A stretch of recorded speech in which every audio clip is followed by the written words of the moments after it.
Olá pessoal, tudo bem? Hoje eu vou contar para vocês por que é tão difícil a gente transformar a teoria em parte prática.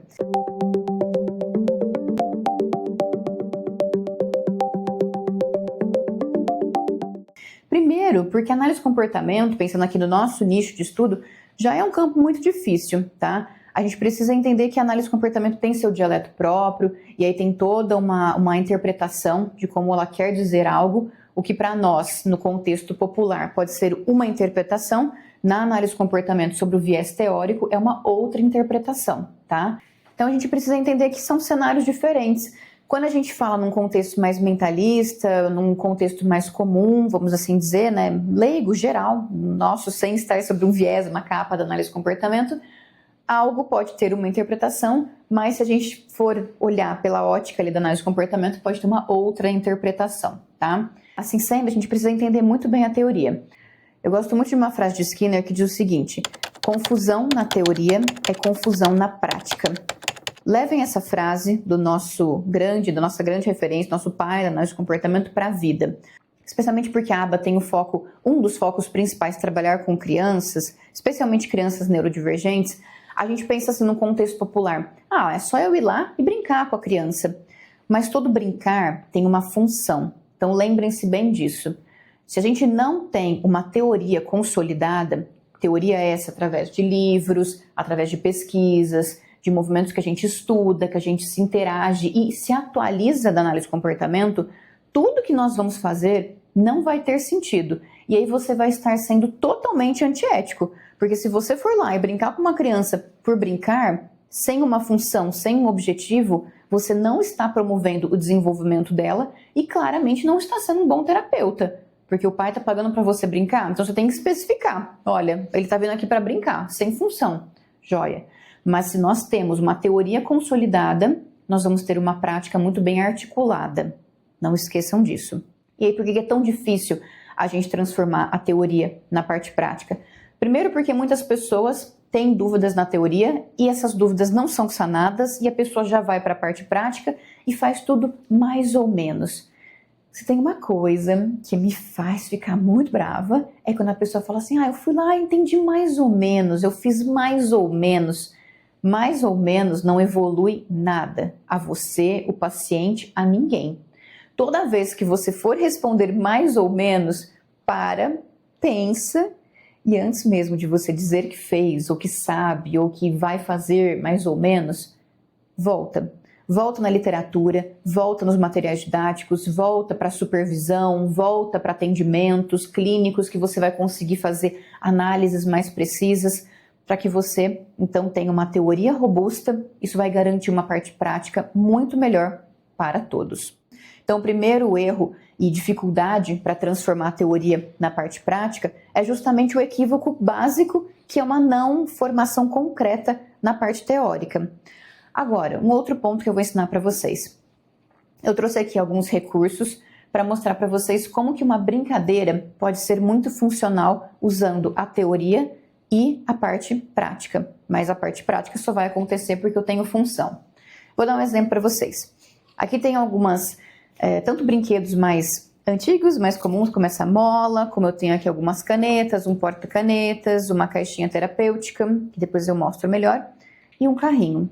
Coisas clássicas, mas que a gente também pode adaptar a coisas do dia a dia. Por exemplo, um potinho de cozinha, com feijõezinhos, a gente pode ir colocando e tendo ali uma função para aquilo. Vou trazer um exemplo para vocês.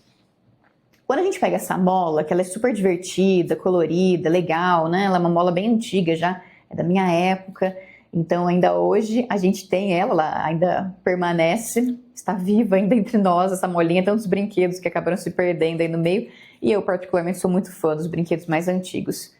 Bom, quando a gente vai trabalhar uma mola dessa com uma criança, a gente pode pensar assim, Marina, a mola é colorida, é divertida, eu vou deixar a criança brincando, com a mola.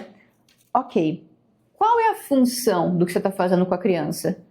É você que está brincando ou a criança está sendo estimulada? Porque se for você brincar, a minha sugestão é, leve uma molinha para casa e você pode brincar, tudo bem, a gente pode ressuscitar a criança interior em nós. Mas no movimento clínico, no processo terapêutico, você vai brincar com função. Você vai ter ali toda uma previsibilidade do seu atendimento com um objetivo terapêutico, clínico e teórico. Quando a gente trabalha uma mola com a criança, uma simples molinha, essa molinha é super acessível, a gente trabalha o movimento de motor fino, porque vejam bem, ela não é um brinquedo que rapidamente eu seguro, eu tenho que ter uma articulação, especialmente para deixar ela em 2, de um movimento motor fino. Então eu vou ter que segurar a pontinha dos dedos, girar, e se eu só girar, ó lá, ela vai cair para o outro lado. Então eu tenho que ter uma coordenação motora, trabalhar o motor fino, para que essa molinha possa girar, eu mantenha ali um equilíbrio entre as duas, e olha, a pontinha dos dedos que eu estou segurando. Se eu apertar, essa molinha quebra, porque ela é muito frágil. Então eu posso trabalhar o motor fino com a criança, de estimulando. Olha, fulano, vou fazer uma coisa com a molinha e você tenta igual. Percebam que fazer isso já é avançado. Para nós não é, porque a gente já sabe. Lembrem-se sempre disso, a criança está aprendendo. Como que eu vou fazer isso ser interessante para a criança? Por etapas. Se ela não conseguir fazer isso, eu vou colocar a metadinha da mola aqui e vou pedir para ela pegar a outra metadinha. Eu posso ajudar ela para ela girar para a molinha ficar dividida. Ah, a molinha voltou. Vou ter que voltar, equilibrar. Ih, foi para um lado. Vamos segurar de novo e girar. Eu vou trabalhando o motor fino com a criança. Mas está sendo algo divertido, está sendo algo legal, mas tem função, tá? Então, além disso do motor fino, eu posso pensar em troca de turno. Por exemplo, eu vou girar a molinha agora é sua vez. Ou a gente pode pensar uma troca de turno ainda, do pacientinho segurar e eu segurar aqui. Então, agora a gente vai fazer o seguinte, a gente vai esticar ao máximo, imagina o pacientinho aqui, e eu vou até você. Você tem que ficar parado, peraí que eu vou tentando, vou chegar. Cheguei, sua vez. Isso vai trazendo tanto troca de turno, coordenação motora, entre muitos outros pontos, tá? Com algo simples. Mais simples do que a molinha, a gente pode pensar em movimentos como esse das canetas, no qual o paciente tem que colocar a caneta no lugar. Aqui a gente está falando de estimulação da parte psicomotora, do motor grosso e do motor fino. Eu consigo não só pedir para ele pegar a cestinha, que é o motor grosso, não precisa de muita delicadeza, mas ele vai precisar estimular o motor fino e movimento de pinça para pegar a caneta e colocar. Eu posso trabalhar questões cognitivas e de funções executivas quando eu trabalho a contagem e cores. Vamos colocar todas as canetas que são cor de rosa, vermelho ou para essa paleta de cores. Então, ele vai ter que identificar que tem uma aqui que é amarela. Então, ele vai pegar essa e essa. Ok, separei em nichos, dei função. Ótimo, muito bem. Agora, a gente vai pegar todas as canetas que tem tampinha. Ele vai ter que ver, todas têm tampinha, ele pode pegar. Ok, muito bem. Agora, a gente vai contar quantas canetas tem, mas uma de cada vez a gente vai colocar. 1, 2, 3, muito bem. Aqui a gente está falando, claro, de estimulações para uma criança menor, tá? Mas quando a gente vai falar de questões para adolescência, por exemplo, a gente pode usar outros recursos. Eu gosto muito de caixinhas terapêuticas. Eu tenho alguns modelos de caixinhas, tem várias, inclusive aqui no consultório, que eu uso para me ancorar. Não que eu use como um recurso único, exclusivo, ou vou além. Não que eu use como um recurso somente essas caixinhas. Eu sempre falo muito para os meus supervisionandos, adaptem os materiais. Às vezes o paciente vai precisar de uma estimulação para como começar uma conversa. Às vezes não tem uma caixinha pronta, mas você pode fazer uma caixinha, tá? Você pode ter vários cards, plastificar eles e fazer isso de um jogo. Essas cartinhas eu gosto muito porque elas trabalham muito, especialmente a comunicação. E eu que trabalho muito com adolescentes, gosto muito de pensar isso. Então, por exemplo, essa caixinha se chama habilidades sociais. Então aqui, o primeiro card dela diz o seguinte: eu te amo. Essa atividade tem a ver com gratidão, que é uma das mais poderosas emoções associadas ao bem-estar, felicidade e qualidade de vida. Escolha 7 pessoas para dizer a elas eu te amo porque uma pessoa por dia durante uma semana. A gente pode propor realmente o que está na cartinha ou eu posso adaptar. Falar para ela, vamos escolher 7 pessoas e você vai me contar por que você ama elas. Isso vai estimular muito o paciente a pensar, a entender o significado do eu te amo, o que é eu te amo, o que deixa de ser, quem eu posso caracterizar dentro do eu te amo ou não. Ah, por que eu amo essa pessoa? E aí eu vou conseguindo extrair outras informações também de, eu escolhi a minha mãe e o meu irmão. Ah, por que você não escolheu o seu pai? Ah, porque eu acho que não entra na categoria de amor. Tá. A gente consegue ter outras interpretações e, claro, entender muito mais do cenário do paciente, do histórico de vida, do histórico de contingências desse paciente e que podem ser a causa, muitas vezes, de algumas questões atuais, de demandas atuais.